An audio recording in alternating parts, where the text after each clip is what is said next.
our thoughts and feelings are our own and are not representative of Electronic Arts as a whole or anyone else.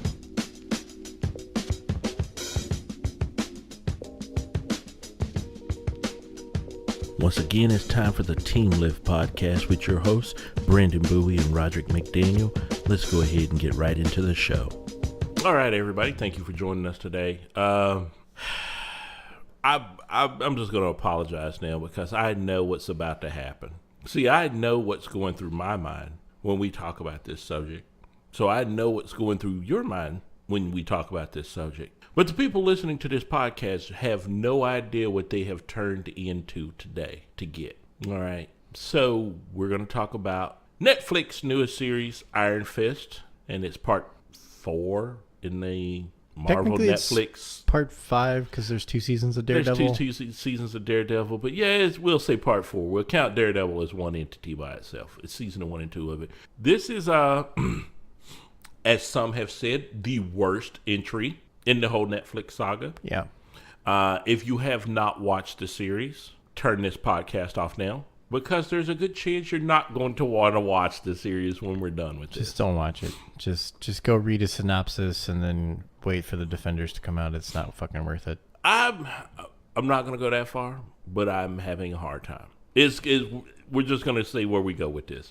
Okay, so as Brandon has so lovingly called it, Iron Farce is a farce in every sense of the word. It is, there's some things that don't make sense. There's some things that I'm forcing myself to understand. Like I had to think deeply, but even when I try to think deeply to make things make sense, I still can pick it apart. Okay. So if you build a defense and you can pick your own defense apart, that's not a very good defense. The entire series ignores every single rule of good storytelling that exists and of just filmmaking in general. Like the thing with film is show don't tell, and all this show does is tell, and then sometimes they'll tell and then they'll show immediately afterwards for no reason.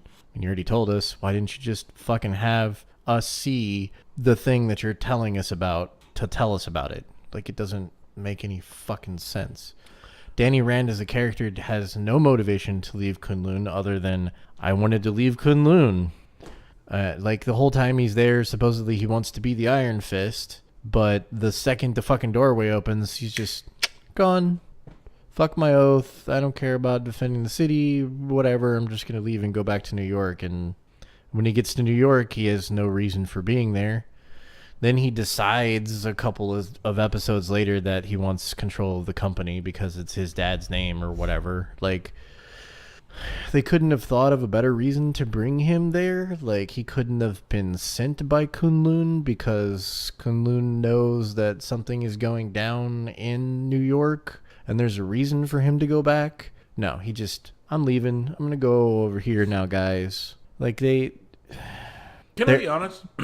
This was like a DC film. This was the reason why things are happening in the plot is because they need to happen in the plot to further the story. Yeah, but the thing, it was like a DC film, and it was just like, it was so disappointing. I had a lot of hope for this one because if you read, I mean, look, there have been some great Iron Fist trades out. There were some great miniseries that were Iron Fist based that told a great story, that dealt with a lot of the things that the show just seems to gloss over. Mm-hmm. Let's just break this down. Fuck, everybody's going to say this. We might as well just deal with it. Let's just deal with the race issue. Let's just throw it out there on the table and get it out the way because people are talking about it.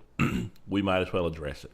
We are very much aware that there's a blonde-haired kid, rich white guy, that is the power of the Iron Fist. I have a couple of questions. Okay, so he crashes in the mountains when he was 10, right? Yep. Don't you think if he ended up in the magical city of Kunlun, okay, a Mandarin-speaking mystical city, I think maybe his English would have eroded, maybe just a little. His English would have eroded. I mean, there's a whole bunch of things. Like, there's a character in the show who's basically like a member of the Hand who... He does Drunken Master style. That's his kung fu style. So he drinks all the time. He's like in battle with a fucking drink in his hand. he's Asian, but he has an English accent. Then there's Baku, who's the leader of a faction of the Hand, who's not Asian at all, who knows everything about the Iron Fist, including how to like do things with the Iron Fist that Danny Rand doesn't know how to do, that for some reason he was never taught. But you're supposed to be the Iron Fist and the Protector. You're supposed to be the destroyer of the Hand. Yeah, and I don't know. Okay, so here's my thing. Okay, I made notes. And then I made notes. I wanted to get into the notes. So the things that I did, okay, like I've noticed some themes. So the first 3 episodes, and I told you this, it wasn't necessarily a fight against the enemy. He was fighting for his name. I realized that's what the first 3 episodes, he's fighting for his identity and his name. Now that's a serious fight. I could get where this, and it could have been really dramatically well done, but they kind of execute it poorly. And it's just like, okay, we got this guy. I'm back in New York. I'm going to go to the company my dad owned. Now, you know your dad died on the plane with you. Yep. But that's okay because my dad's best friend, you know, the guy we were in company with, is here. Okay. Yeah. And well, the kids of the guy who was his dad's best friend are running the company. Yeah, the kids, his kids are now running the company. And this is the other thing where shit doesn't make sense is, so there's the Meachums, the 2 kids, and then their dad, who supposedly died of cancer at 41, is actually alive. And the Hand resurrected him because they wanted him to give them control over Rand Enterprises so they could use it to move heroin all over the world. Why did they, like, they could have just said, you know, he went off somewhere, he got treated, and he came back and he's the head of the company. Why did they publicly have to have him die and then have to run his company through his son from a penthouse, rather than just having the guy who you've blackmailed to be in control of the company, in control of the fucking company, so that he can do whatever you need to do directly, so that there's not this middleman and there's not this potentiality for this stupid fuck up of a child who goes, his character arc is just fucking ridiculously stupid. Fuck, dude, the whole time he's one of the most annoying people in there. Ward's entire character arc is dumb. So they sprinkle this like thing where he like takes a pill and then he goes into a meeting. You don't know what the pill is. They don't fucking tell you. They don't even show you what the pill is. He takes the pill in like episode 2 or 3. You see him where he gets stressed and he takes this pill, and you're like, "What the fuck is this pill?"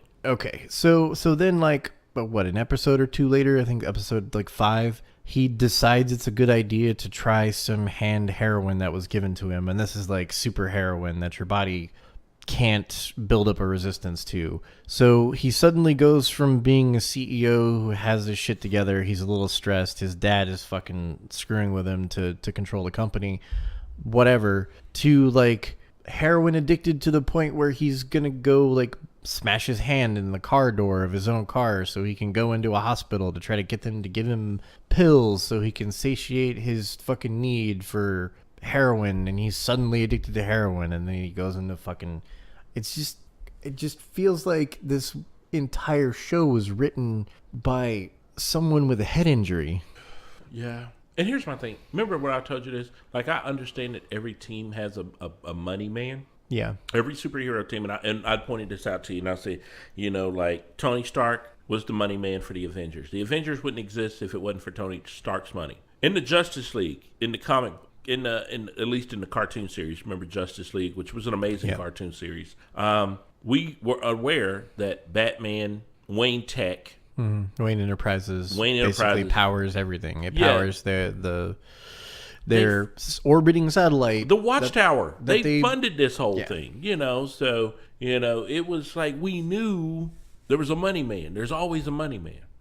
This whole story seemed so poorly done to explain why Danny Rand has to come back from Kunlun to New York, take over his company, or the company he... Here's my thing. How the fuck would you have a 51% controlling interest in a company, and you were... Like, did your dad own 51%, so that 51% was automatically passed down to you? I mean, don't corporations make plans with that kind of stock? Yeah, I guess Did you even the, think about that? I did, but I guess the impetus behind that is that in his will, his dad would have willed the controlling stake that he owned in the company to his son. When his son was presumed dead, then technically that stock would go back to the company. But if Danny Rand shows up alive, then they have to legally honor the father's will and last will and testament, which says that he's supposed to get a controlling stake in the company. And so the company, once he finally comes back, has to give him that stake. Okay, and then I guess that's the thought process behind that. I guess that would have been, but then here's where it goes from. We're then led to believe that this kid, since he died at 10, has no fucking medical records, no dental records nowhere. He wouldn't know this shit because he was a kid. He never got sick, and he never went to a doctor's office, and he never got any fucking blood taken from him. Like, the way that they prove his identity is that the Meacham sister, I don't even remember her fucking name because she's such a flat, unlikable character. She has a ashtray that was made out of craft clay. ashtray that he made as a kid, and it's got his fingerprint in it. So that fingerprint matches Danny's fingerprint, so blah. But then the father figure decides that it is actually Danny Rand and wants to give him control of the company, so it doesn't really matter if they have proof of his identity because they're just giving him the corporation anyway. So why even bother having that whole exchange with the lawyer and the fucking... Don't even get me started on how many fucking boardroom scenes. This entire fucking thing should have been called Iron Boardroom because that's how many fucking scenes are in this fucker of Danny Rand sitting with a bunch of old fucking assholes at a board meeting. And then there's this whole subplot of like this woman's kid got cancer and died, and it's Rand Corporation's fault because they're dumping something into the water supply on Staten Island that's causing kids to get cancer or people to get cancer and die, and the company's denying it. But then she comes up to Danny on the street and she's like, "Oh, my son died," and he's like, "All right, sorry, we'll fix it." And it's just there was so much bad. I really wanted to like this. I did too. Like the trailers make it. So whoever cut the trailers, they know how to cut trailers because they made it look like it was actually going to be good, and it's not good. It is terrible. Like there's other than him, there seems to be no real logic behind how he's able to access the Iron Fist, other than to say that he can harness his chi, and so when he harnesses his chi to power the Iron Fist, once he's done using it, he can't use it again until his chi recharges, but they never tell us how his chi recharges. And then later on, when he meets the bad guy who's running the good part of the hand, fucking retarded, that guy teaches him how to recharge his chi. But then his chi is so off balance now that he can't access the Iron Fist anymore because he's upset. I mean, there's the whole thing of like he tells everybody at the beginning like, "Oh, I had this 15 years of training and it's taught me how to control my anger and my emotions and my body and blah blah blah." Yet he keeps bouncing from being like Zen master to whiny piece of shit to being completely enraged all the fucking time whenever he just hears the word hand. That doesn't make any sense. Yeah, because what if somebody was saying hand job and you getting mad and shit? And I'm like, come on, bro. This is, you got to get your shit together, man. Somebody at Netflix got a 5-knuckle shuffle to get this shit made with as badly as it is constructed. Let me tell you something. My boy, you know him, Tony Deaver, Mr. Great guitarist, plays in the band Brink of Disaster, out of Austin, Texas. He and I were talking about it. Tony, yeah, I'm giving you a shout out on this episode because Tony did not like it. Okay. And when I asked him why, he said it got annoying, the whole affluent white crybaby thing. And I said, what? He said, this guy was rich, he was white, he was in New York City, and he was a fucking crybaby. And she said, and it just pissed him off. And I was like, Tony's white. So if you're a rich white guy pissing off another white guy, you're doing something wrong. And the whole thing in the show that pissed him off, we got into detail about it, was that, I'll give you the perfect example. Remember when he's talking, okay, this is another one. If you're going to fight a court case, and we're going to make this an eventual tie into the Defender series. You said something to me and it blew my freaking mind and I didn't even think about it. Why would you get the most unlikable lawyer from the Jessica Jones series, played by the great Carrie Moss? Why would you get her to be the lawyer on this series when you could have actually probably got Matt Murdock to be his defense lawyer? Yeah. And that would have gave us a tie to... Could have gotten Matt Murdock. Could have got Foggy. You said you could have gotten Foggy because Foggy's now gone off to work with a big law firm. Foggy's working with the biggest law firm in New York City. If you're going to fight a legal battle and you've already gotten to the point where you've introduced Claire could have literally just gone, I know a good lawyer. Bam. There's your introduction. That ties Matt Murdock in. You can loop Matt Murdock into this. We can't loop Luke Cage into it realistically because Luke is in jail. And Jessica Jones gets looped in because the daughter Meacham had Jessica Jones go investigate all of the other members of the board to gather evidence just in case she needed to be able to blackmail them at some point, which they're going to use the blackmail evidence to get back into the company, and then that just gets circumvent. Like, there was no reason to have that in there other than just to have a reference, because later on the daddy Cancer Meacham fucking decides that the best way to handle it is to shoot the guy in the head who ousted both of the Meacham children from the company. And so that's the other thing is they're supposed to make it look like a suicide, but he shoots him right in the middle of the head from a downward angle, standing in front of him, which any cop investigating that is going to automatically go, there's no way that he could have put the gun to his head and pulled the trigger at the angle that he was at where the bullet went into his head. You know what? We learned that in season 1 of Law and Order.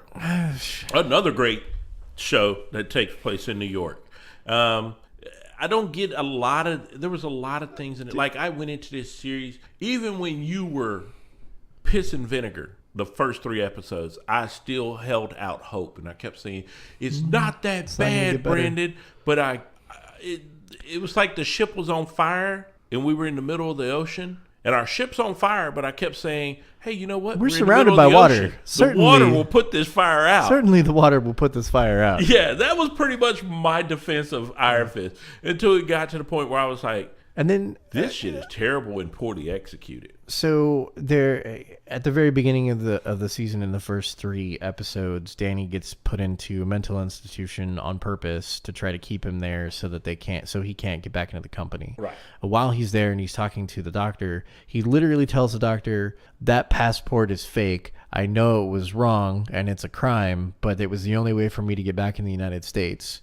And then he escapes, and after he escapes, he beats up 2 or 3 people who are after him, who are trying to kill him. Mm-hmm. And then he goes back to the fucking dojo with Colleen Wing. Mm-hmm. And there she's like, are the cops after you? And he's like, I haven't done anything wrong. Yeah. You just admitted that you committed a federal offense to get back in the United States. We're not talking like a jaywalking ticket. This is a federal offense. I have a fake passport to get back into the country so I could get back to my company. I blew a door literally with my fist off of a fucking mental institution. And that was the other thing. But yeah, let's get into that one. There's a door that leads to the outside of the building in the fucking ward for the mental institution, which is on the first floor of the building.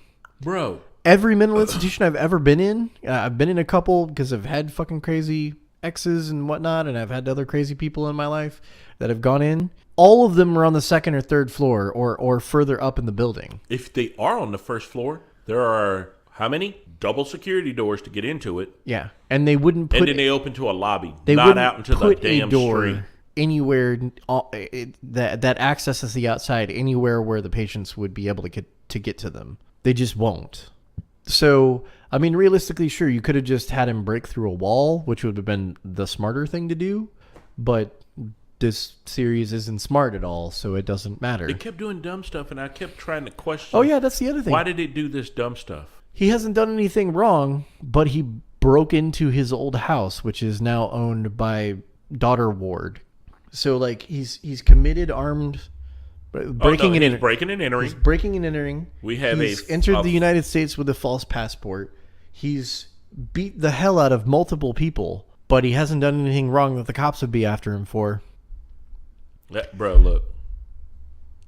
I watched this episode, and I honestly wanted Trump to build a wall, and I needed Iron Fist to be on the other side of that wall because it was something I wanted to love. They should have built a wall to keep him from getting out of Kunlun. Yeah, man, I wanted to love it, but there was just at one point when you said the plot holes are big enough to drive a fucking truck through, and I was just like, I can't deny any of this. There were so many things in there that didn't make sense. Like, if I thought deeply enough, I know why you did this, because you're going to need this to happen when this series happens. But you could have executed that better. Oh, and this entire series is such a fucking pussy move. They didn't even bother to actually show him. So they do a flashback to right after he becomes the Iron Fist, after he defeats the dragon, but they don't bother to actually show us the dragon or show him defeating the dragon or show us any of his training that happened in Kunlun.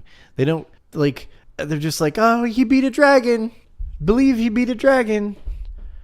Tell us he beat a dragon. Don't show us he beat a dragon. This is again with the show, don't tell.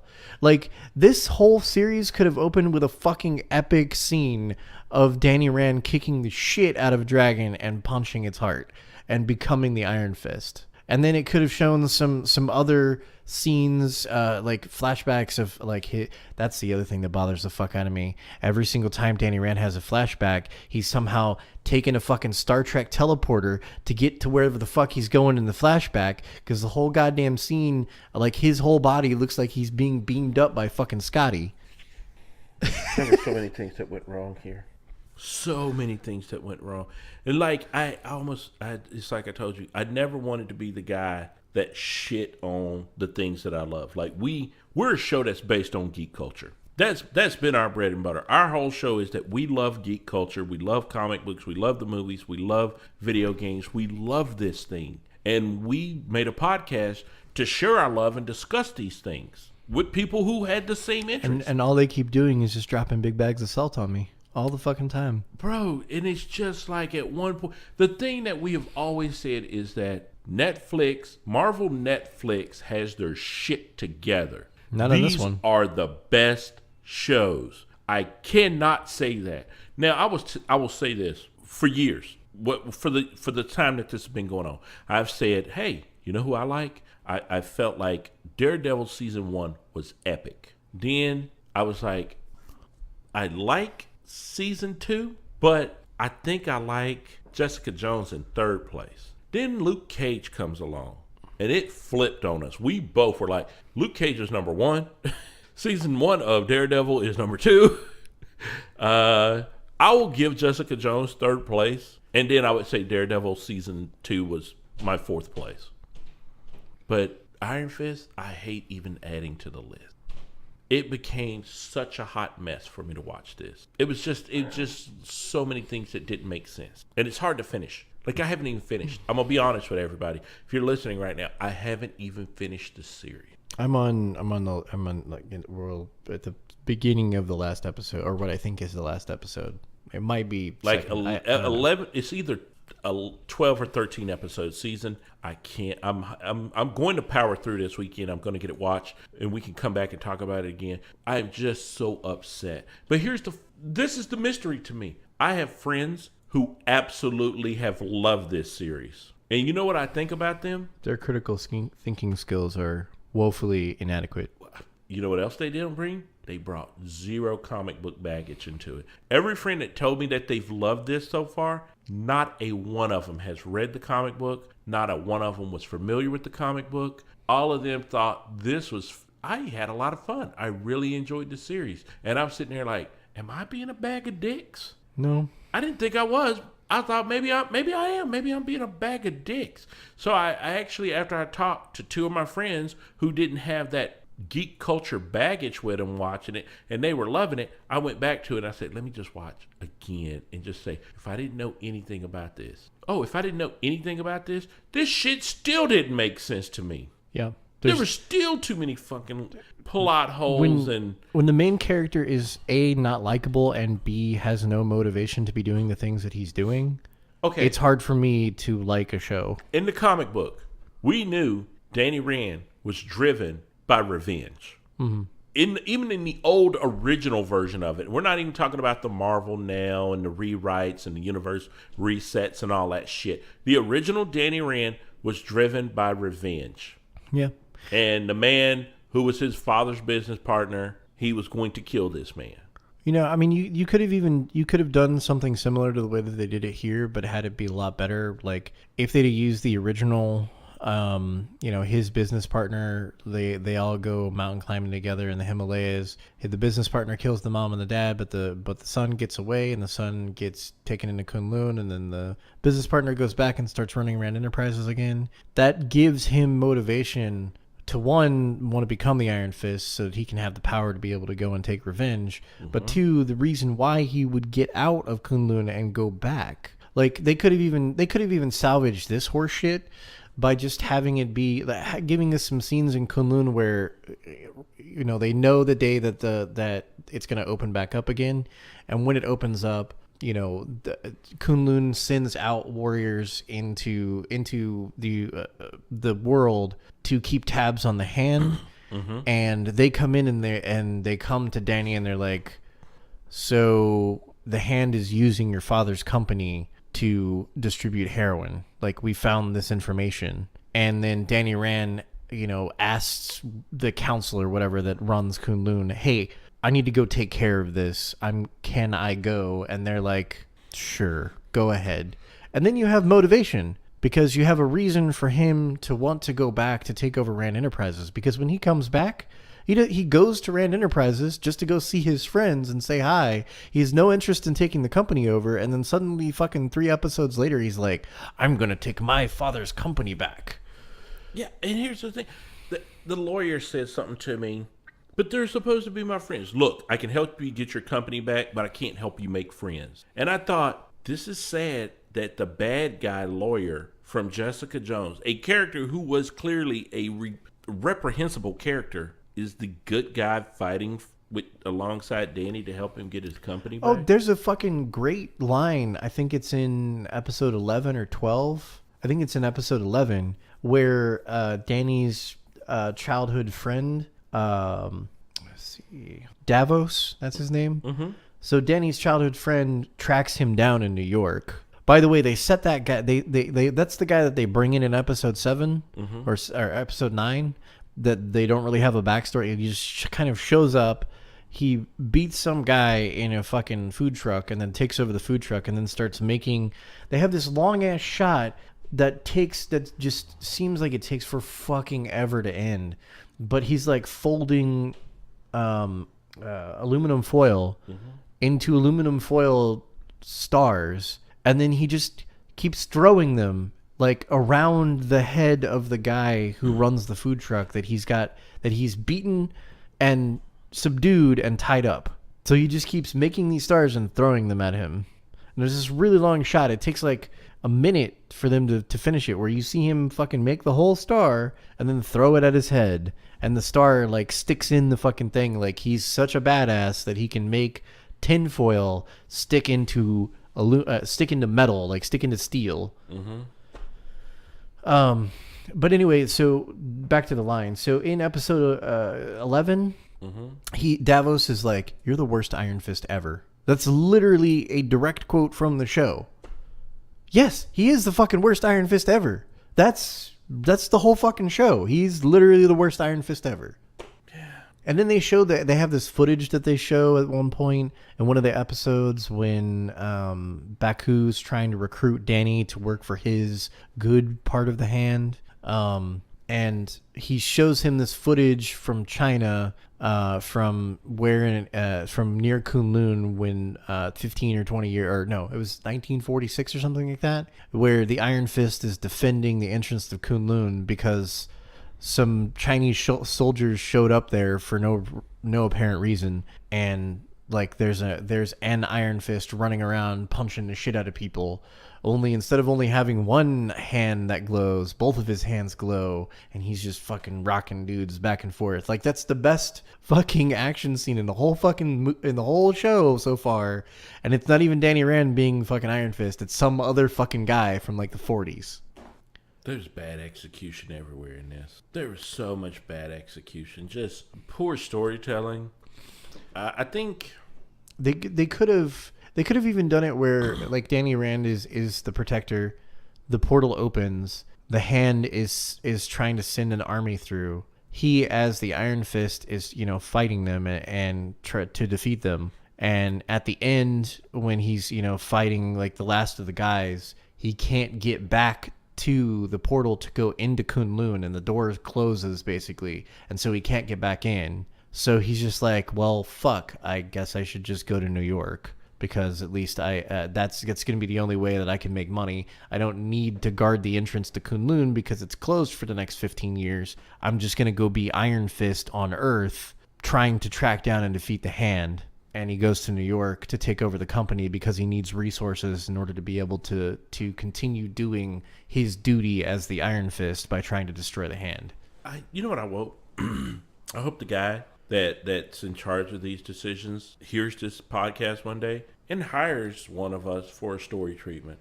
I'd do it for the cheapest amount of money he would ever have to do for a story treatment, because we just did a 30-minute podcast and we've already given them better ideas in 30 minutes than they did the entire fucking series. I'm fairly certain that the guy or girl people who wrote this, they're the type of people who light their pubes on fire for no reason. Dude, there was just, I just like, and I wanted to, bro, I've told you over and over, I'm a broken record at this point. I wanted to love this series more than anything because I grew up with the Power Man and Iron Fist comic books.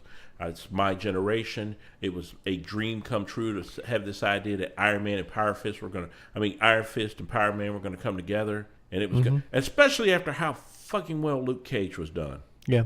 And this was the poorest schlock B movie. I think it's an insult to B movies to call this a B movie.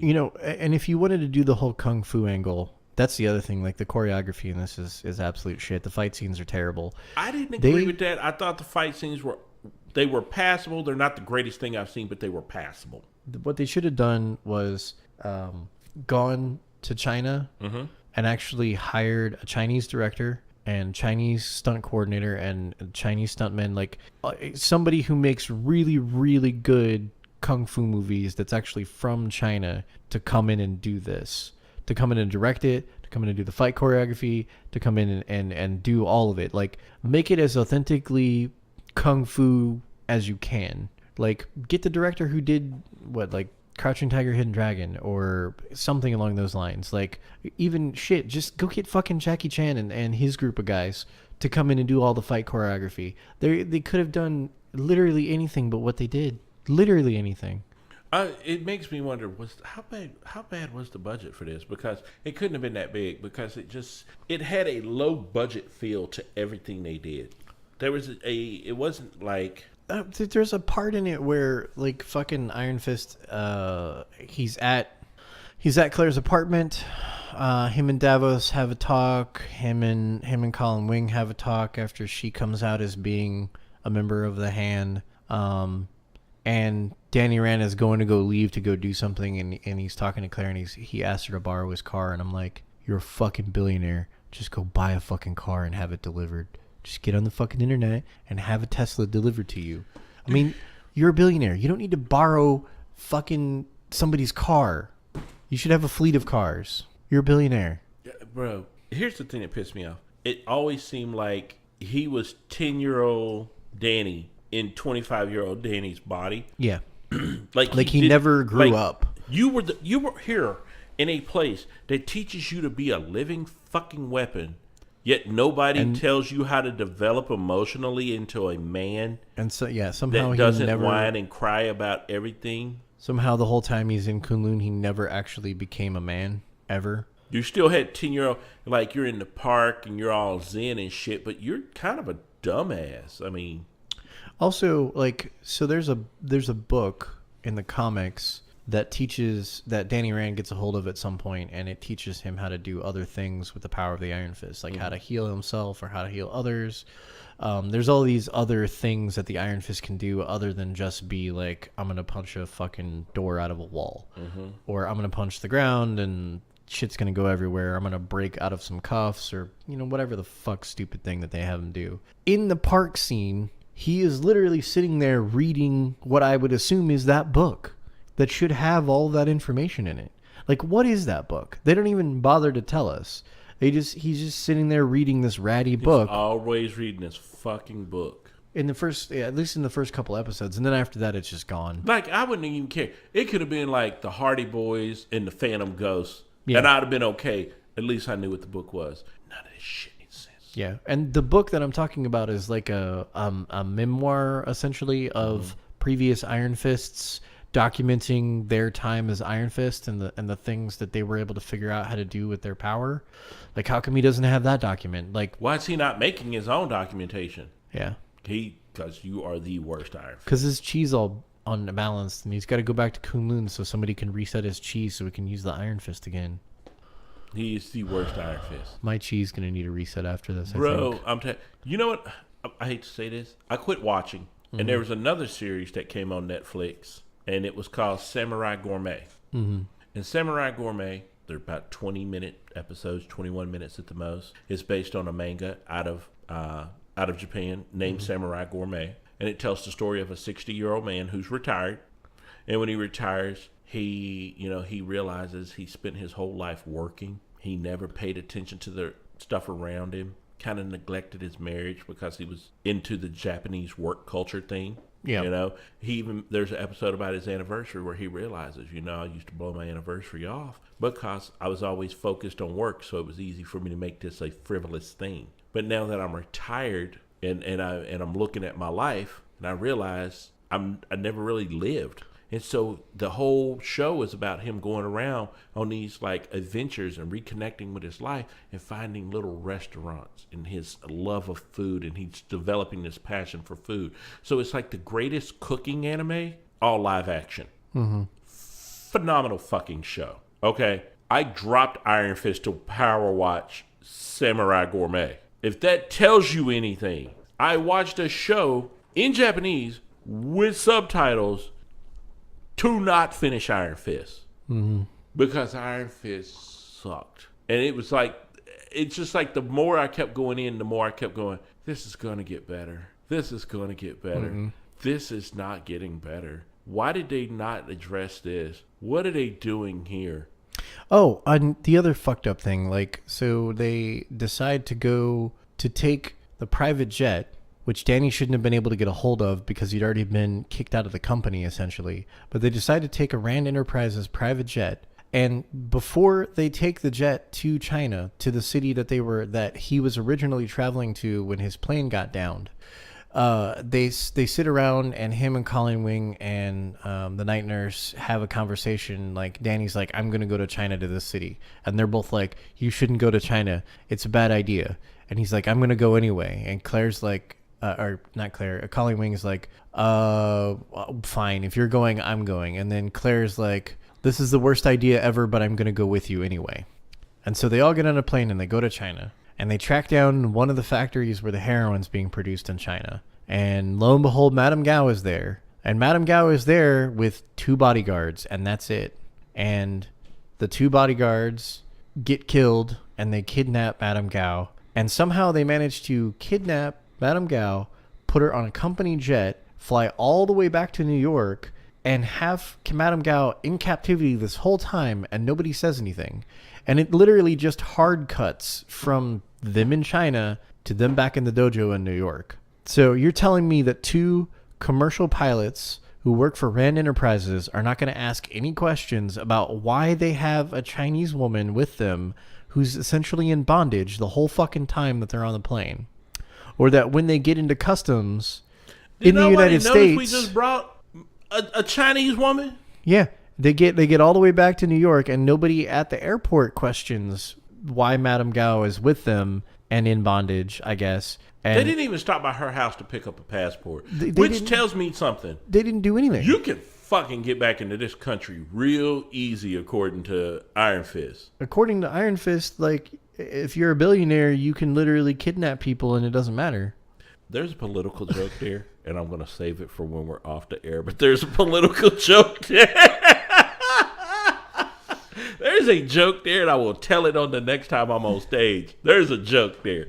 Billionaires got it made, okay? You kidnapping Chinese women and just checking them in as baggage and taking them wherever the fuck you want to. I mean, like, they just glossed over how the fuck they managed to kidnap her in China and get all the way back to New York without anybody asking any questions and without Madame Gao trying to escape and without anybody trying to fucking get to them.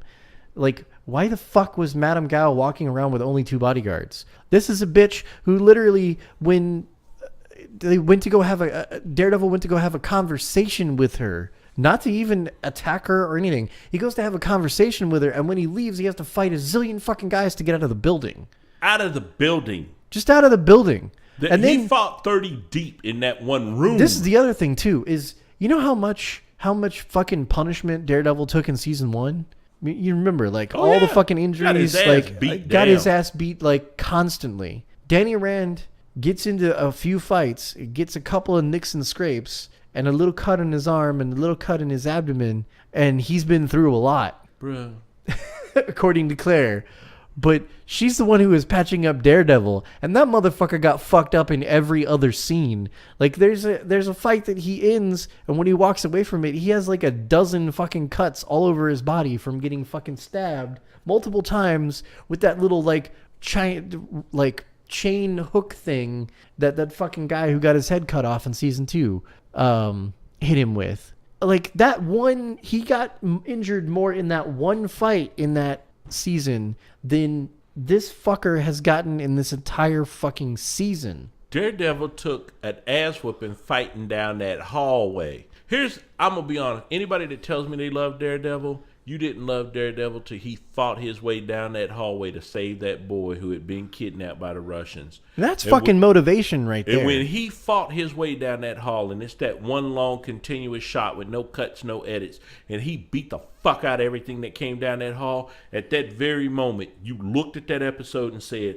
I will fucking die by this. This guy is my guy. I'm ride or die for this show. It set the whole show up for you. Yeah. You knew it. You were done.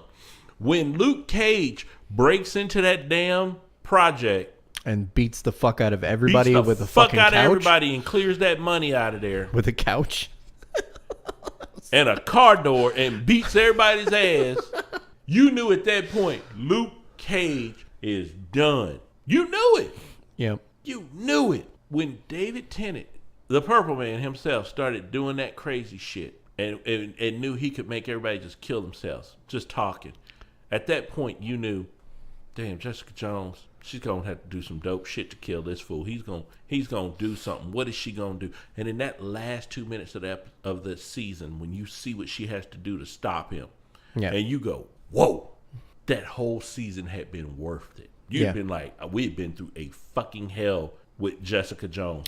But this one moment solidified this whole ride of this season. Just the moment when she had to fucking shoot Luke Cage in the fucking head with a shotgun to knock him out. To stop him from killing her. Yeah, to stop him from killing her. That was... Bro, you were solidified on these shows. I watched Iron Fist waiting for that one moment. I waited for that one moment. I waited.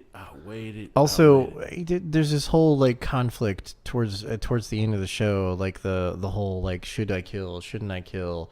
I've got to kill this guy. No, I'm gonna kill him for like. Colleen Wing is like, no, you can't kill him because if you kill him, then you'll never become the true Iron Fist. He's already fucking Iron Fist, but he won't become the true Iron Fist that has all the Iron Fist powers if he kills him, because then he'll never get over the death of his parents because he killed if he avenges the death of his parents, he'll never get over the fact that his parents were killed, so he'll never become the full Iron Fist, so Colleen Wing has got to kill him.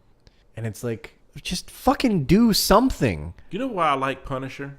Because he has no conflict of character. Yeah. He sets a mission. Maybe it's morally wrong. Maybe it's morally right. But he fucking lives by his decisions. There was no, maybe I shouldn't kill. Maybe I should. Maybe I shouldn't, though. I I'm so torn. There's none of that. He Like- says you're dirt and you got to die. And If Danny Rand's entire... existence is to crush and destroy the hand, why Yeah. the fuck are we having an issue? Well, I know. Like, if his entire existence is, I'm here to end the hand. I'm the weapon that will murder the hand. Why shouldn't he murder the hand, including the guy who killed his parents, who works for the hand? Like, I don't understand. I don't get it. Like, are we trying to say that, like, we're pussyfooting around the fact that Danny Rand is supposed to be a murder machine, and that he's not supposed, that we don't want him to be a murder machine? Like, that's his entire existence. That's the point of the Iron Fist. That's what he does. He This is what you fucks do. fools up. Yeah. That's his whole job. Is supposed to come in here and ruin your whole holiday. That's his whole job. Hundreds of people fucking die in Luke Cage. Luke Cage doesn't necessarily kill any of them on purpose, but his purpose isn't to kill people. Like, you could also argue that in fucking Daredevil. I mean, Daredevil killed that guy by fucking lighting him on fire. Like, why is it so morally wrong for Danny Rand to kill people, but it's okay for fucking Daredevil to light a guy on fire and kick him out a fucking window? Jessica Jones broke a dude's neck to save somebody. Exactly. So why are we so conflicted over Danny Rand? But Danny Rand has to... I guess it's because he has the innocence of a 10-year-old. That's the other thing that they bring up, and it's fucking eye-rolling. Fucking Claire is like, oh, when I met you, you were so you seemed like you were so innocent, and the more that you like kill people or whatever, or are going to kill people, the darker your path gets. And I've seen these other people who have powers like you have, who've all gone down this dark path, and I'm just like, who gives a fuck? It's supposed to be dark. It's fucking Iron Fist. He is a living weapon. If he does not use his weaponry to crush the hand, then what the fuck is the point? Did we not? Okay, here's the thing. I'm going to go a step further. Do you not realize that 3 of these 4 characters had Marvel Knight comic books? And Marvel Knight is dark as shit. Marvel Knight was all adults only. I mean, so Jessica Jones was adults only. There's a scene in the fucking Jessica Jones Marvel Knight where she's having Luke Cage fuck her in the ass because that's the only way that she can feel something, is to feel the pain of getting fucked in the ass. So why are we worried about the fucking morality of Iron Fist? Who cares? Who cares? Let him do his job. Maybe if he does his job, he will become the Iron Fist that he's supposed to be. I mean, how many deaths did we see in Daredevil? Tons. I mean, there may have been people who, like, just like with Batman, where he didn't necessarily like kill them outright, but he did beat the shit out of them enough that if they didn't get medical attention, they were probably going to fucking die. Yeah. And they may have died off screen and we don't know about it, but that happened a lot in Daredevil. People fucking died. Hell, man, there'd be sometimes Elektra dies because Daredevil doesn't take out Bullseye. Mm-hmm. It's well-known lore of the story. Yep. It's just so fucking poorly executed. Iron Fist was just so poorly done. It was just like, I'm not telling people, like, I watched through it, and it's one of those things like where I watched through it. To me personally, the payoff was not there. For anybody that's watching it and they're loving it, and this was the greatest payoff of their life, I'm honestly jealous of you. I am honestly jealous of people that tell me I watched Iron Fist and I think it was awesome. I am jealous of you. What I want to know is what hit them in the head hard enough to lower their IQ to the point where they enjoy this. There's a really distracting scene in it in episode 12, Bar the Big Boss, where they have this big like fight scene where Colleen Wing takes on Baku and like stabs him in the stomach, and then Davos winds up stabbing him in the heart because Colleen Wing and Iron Fist are talking about turning him into the cops. And he's just like, no, fuck that. We are fucking Iron. This is what we're sworn to do. Kill the fucking hand. And he fucking stabs him. But the reason why I bring it up is because that shot in where it happens in the physical location is the same exact physical location that they use in John Wick 2 at the end of the movie, where, spoilers if you haven't watched John Wick 2, he confronts the guy that runs the hotel chain. Oh, yeah. Yeah. He confronts the guy who owns the hotel chain in that same exact scene, and it was distracting to me because I was like, this was in John Wick 2. I recognize this location. Why the fuck did they use this recognizable of a location in there? It's just distracting because I'm like, that was in John Wick 2. Well, Oh, wait, I'm they supposed to be shot in watching that. this. I've seen that park. Yeah. I've seen that park in a lot of things, but the exact scene you're talking about was very noticeable if you just seen John like Wick they even in shot February. it the same. Like it's the shot of, so you there, it's I'm guessing like there's a bridge and you walk under the bridge and you come out into this courtyard and it's all brick and there's a fountain in the center. And they shot it the exact same way. They're coming in from underneath the overpass and out into that courtyard, and they have the exact same shot, almost shot for shot. It seems like in John Wick 2. Now I know that this was probably shot and done and edited and in the can months before John Wick 2 came out, and they probably didn't know about that shot being in there, but it's still there and it's still distracting. Oh, yeah. No, I'm sure, but the thing that gets me is like, that is a very popular location. I've seen it in other things. Yeah. But hell, they went to that same park in part 1. Yeah. I don't know if anybody noticed that, but in part 1 where the 4 guys come out and shoot the girl that broke the laws of the hotel chain, same park. She was killed in a different part of that same park where she was killed. And I was like, boy, they kill a lot of fuckers in this park. That was all I was thinking in John Wick 2. I was like, if you get an invite to the park and you run with John Wick's assassins, you don't fucking go. No, y'all meet me at Disneyland. I ain't going to that damn park in New York. That's Killer Park. I've seen people die in that park. I'm not going to that park. But yeah. And by the way, John Wick 2 would have made John Wick as a character. That's the character that Danny Rand should be. Just an unstoppable fucking killing machine that calculating, intelligent, funny as shit when he's with. I mean, like super funny when him and Luke Cage are together. They are hilarious together. Yeah, and there's no joy in this either. It's a completely joyless series. Like there are no happy moments whatsoever. There was nothing really funny. There was no particularly like Foggy is. I don't care what you say. Matt is a defender. Mm-hmm. Karen is the brains. Foggy is the heart of that episode. There's no heart in this, and even Claire, like they have her running around in this. She says "Sweet Christmas" like fucking 3 or 4 times. I'm like, Jesus fucking Christ. Okay, we get it. Sweet Christmas. Yeah, it's a fun reference the first time. It's not fun the 3rd or 4th time that you do it. It's just annoying. Like I don't understand why Claire didn't try to loop in anybody from the other series to help. Like she could have said, I know this guy in Hell's Kitchen who was also fighting the Hand, who could probably help us fight the Hand. And then you bring in Daredevil, and you have Daredevil and Iron Fist together while Luke Cage is in jail. Or, somehow they could have tried to loop in somebody else. They could have looped in the Punisher. They could have done something. Something. Just give me something. She's, the reason it's like, because she doesn't divulge their secrets, but she should have made a call. I mean, they do give her some agency in the fact that, she's been trained by Colleen Wing during this thing. Like she and Colleen Wing are training together. Mm-hmm. So she has her weapons. She keeps putting on these, if you were actually going to get into a fight, they're almost like bear claws, kind of like Wolverine's claws, but they have, 5 tongs and they come out a couple inches and curve down. And that's her weapon that she's using throughout the series. So they're kind of building the Night Nurse, to be an actual defender, or to be a part of the defender, or at least to be somebody who's not going to be a damsel in distress, which is nice that they tried to expand on that. But just Claire is the part is well acted. She does the best that she can do with the material that she's given. She was much more impressive in every other series. Yeah, she was the intricate part of Luke Cage. Yeah, intricate part of Luke and Cage. Daredevil.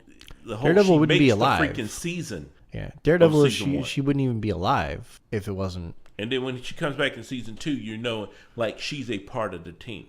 If we look for the heart of Luke Cage, Pops. Mm-hmm. Pops was the heart of the show. He was the reason that Luke got passion to go fight the good fight. Yeah. Well, I mean, motivated by Pops. Jessica Jones' best friend. Mm-hmm. Even in that show, as fucked up as that show was, man, it dealt with some dark shit. Rape and survivors' guilt and Stockholm Syndrome. They dealt with some dark shit, and even then, her best friend was the heart of the show. She was the reason that Jessica would fight to protect this one woman. This is her best friend. She's going to fight to protect her. That's a heart. I watched this show. I don't give a fuck about any of these people. I didn't like the Meacham kids. Do you realize we call them the Meacham kids? I think I remember Ward's name because they said it so many times, but he was the most annoying character. I don't remember his sister's name. Yeah. Who I thought they were going to try to make the heart of the show, but she was kind of a bitch. Amy Meacham? Maybe. Isn't it Amy? I don't know. I don't know either. She was kind of a bitch. Daddy Ward, I don't, pain in the ass, bitch. Joy. That's what her name is. Joy Meacham. Okay, Joy Meacham. Didn't remember. Totally couldn't remember. It was a lot of unmemorable characters. It's a bag of miserable cunts, and with a fucking man-child running around, going from being zen to being completely off the walls angry to being petulant over and over and over again. There's no reason. Like it almost seemed like they brought in Davos because Davos is essentially there. He's like, the fucking way to Kunlun is open. You motherfuckers need to come back with me to guard the fucking door and do your goddamn duty.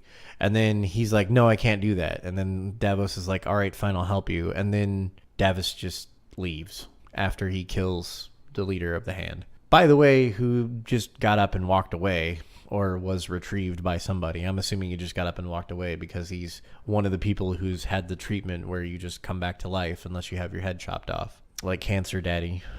And then Cancer Daddy is just a douchebag all around. I mean, we know that he killed Danny Rand's parents, and I'm guessing like they were trying to go for this whole like these things are a surprise. Like, oh, it's a surprise that, Madame Gao didn't kill his parents and that Cancer Man killed the parents or whatever, but it's just flat. Like it doesn't, there's no surprise there. It was like they were pulling, I've heard this part of the folklore from the comic, so let's take this and then let's take a little bit of this and let's take this, but we're not going to make a cohesive, sensible story. We're just going to make some bullshit. And I know people say, you're talking about a comic book character. It doesn't have to make sense. And if you believe that, you're a fucking idiot, because if you read the comic books, they're actually well written with adults in mind, and they don't have this many holes. Now, I'm going to be honest with you. If we talk about the guy who wrote that comic, that created it, let me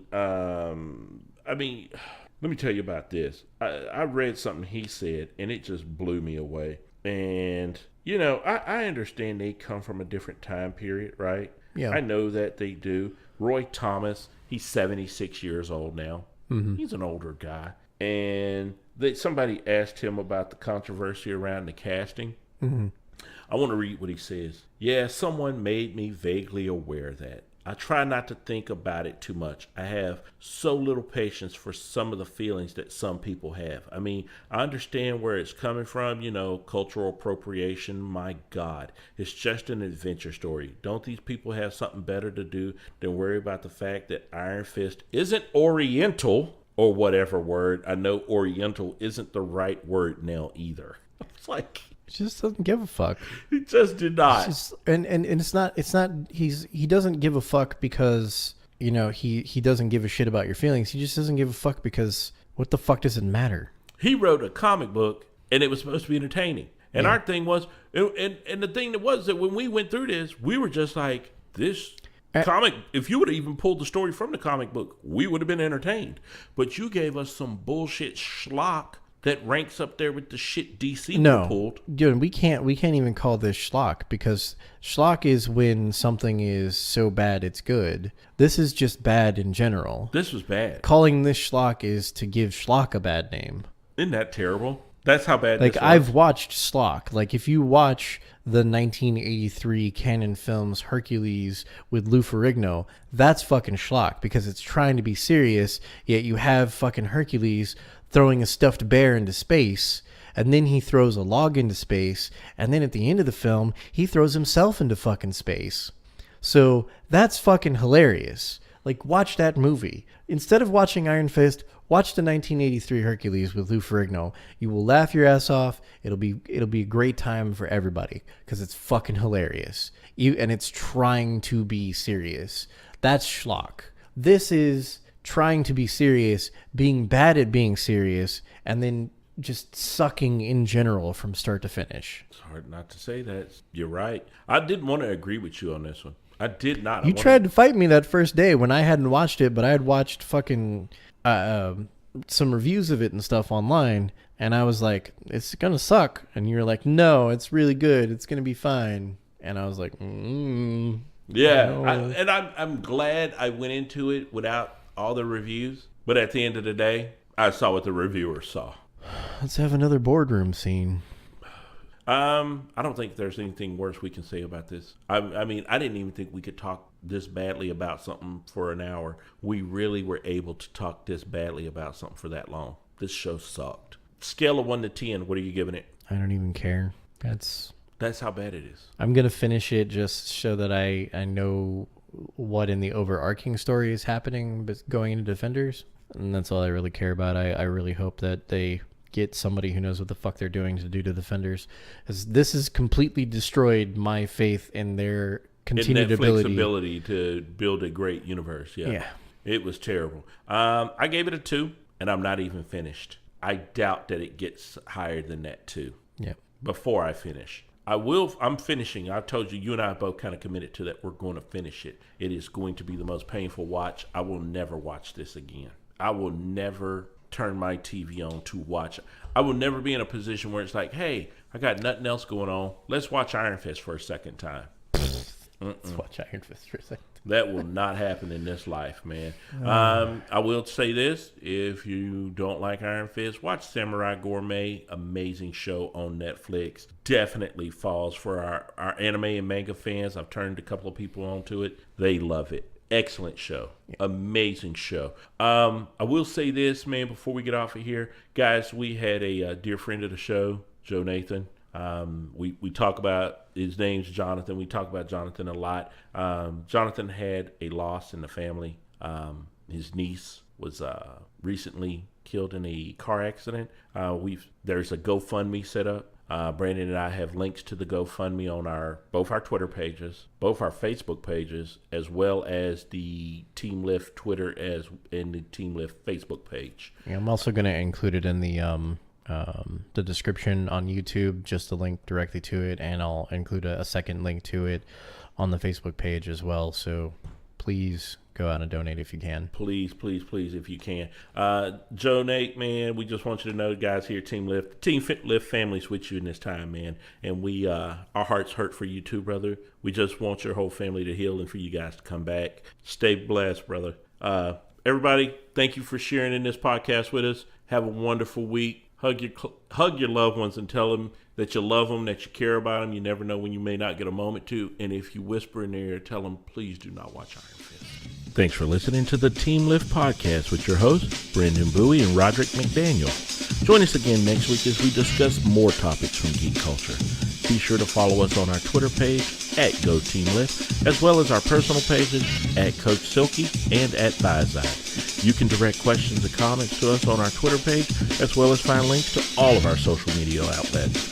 Thank you for listening. See you again next week.